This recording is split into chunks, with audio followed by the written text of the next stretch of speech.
Assalamualaikum warahmatullahi wabarakatuh. Halo semuanya, perkenalkan nama saya Zahra Sekar Ayu Presyan dengan NIM 11026211057.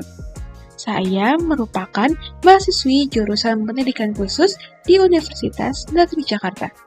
Pada kesempatan kali ini, saya akan menjelaskan tentang modifikasi perilaku dengan teori operant conditioning bagi anak autisme. Hal tersebut guna memenuhi nilai ujian tengah semester mata kuliah modifikasi perilaku bagi anak berkebutuhan khusus yang diampu oleh Ibu Riana Bagaskorowati, PhD. Pertama-tama, saya akan membahas pengertian dari autisme itu sendiri. Apa sih autisme itu?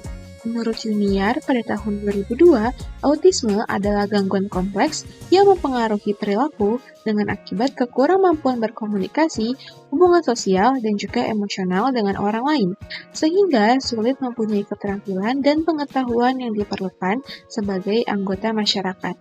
Dari penjelasan Junior tersebut, dapat diambil kesimpulan bahwa ciri yang paling mencolok dari anak dengan autisme adalah mereka memiliki kemampuan bersosialisasi dan mengatur emosi yang kurang, atau bisa disebut dengan gangguan emosional.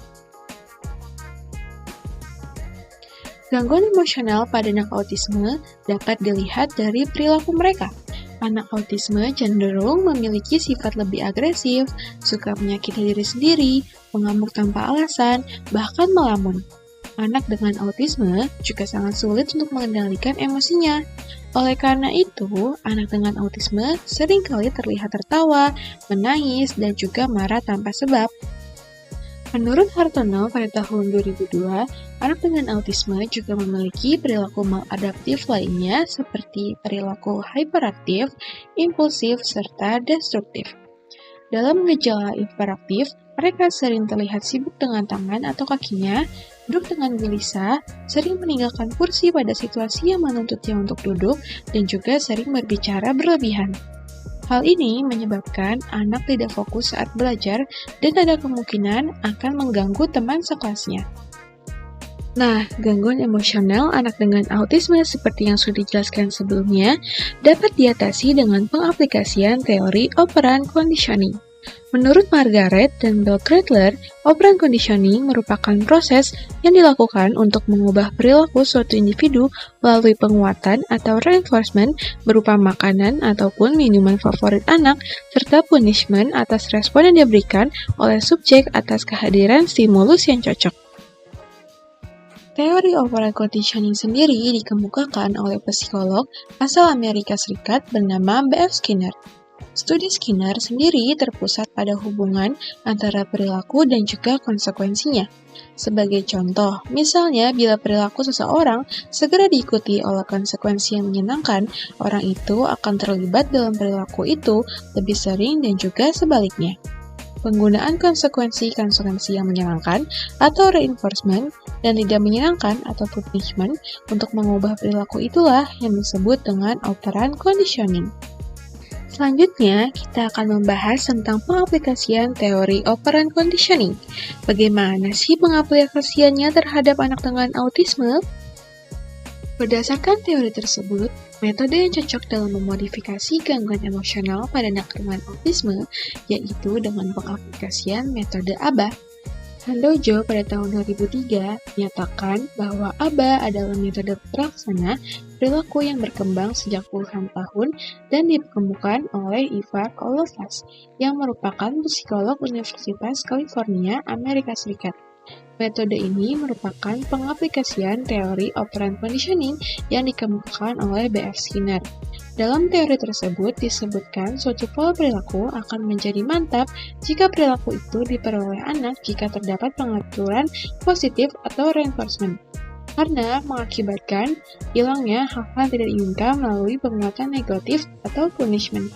Sementara itu, suatu perilaku tertentu akan hilang jika perilaku tersebut diulang terus-menerus dan mengalami sesuatu yang tidak menyenangkan bagi anak.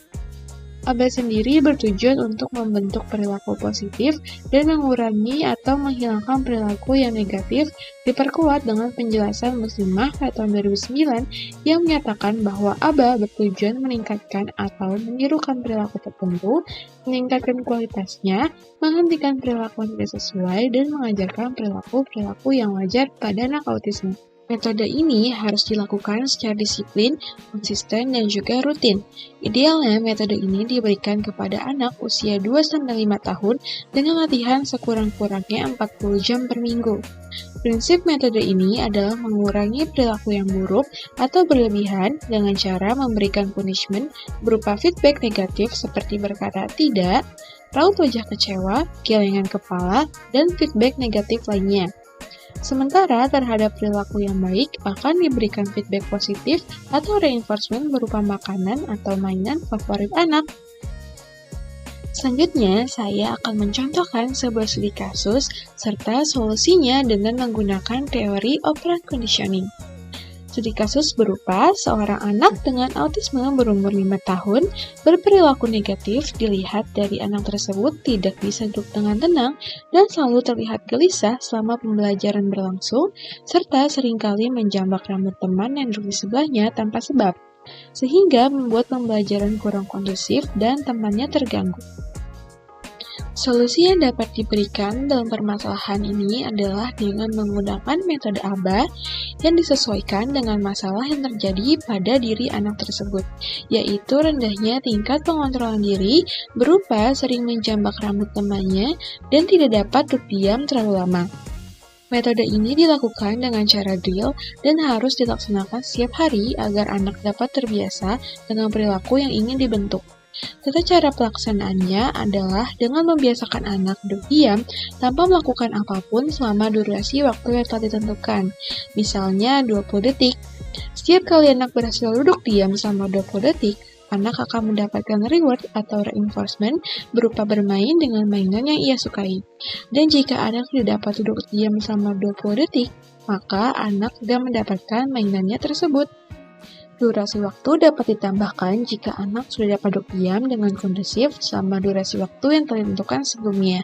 Misalnya dari 20 detik dimajukan dengan 1 menit.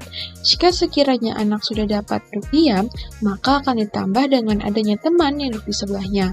Anak dilatih untuk tetap tenang dan tidak menjambak rambut temannya dengan durasi waktu yang telah ditentukan. Dengan metode ini diharapkan anak dapat lebih fokus dalam belajar karena sudah bisa mengontrol dirinya sendiri supaya tidak melakukan hal yang sekiranya dapat merugikan dirinya dan orang di sekitarnya. Sekian dari saya, kurang lebihnya mohon dimaafkan. Wassalamualaikum warahmatullahi wabarakatuh.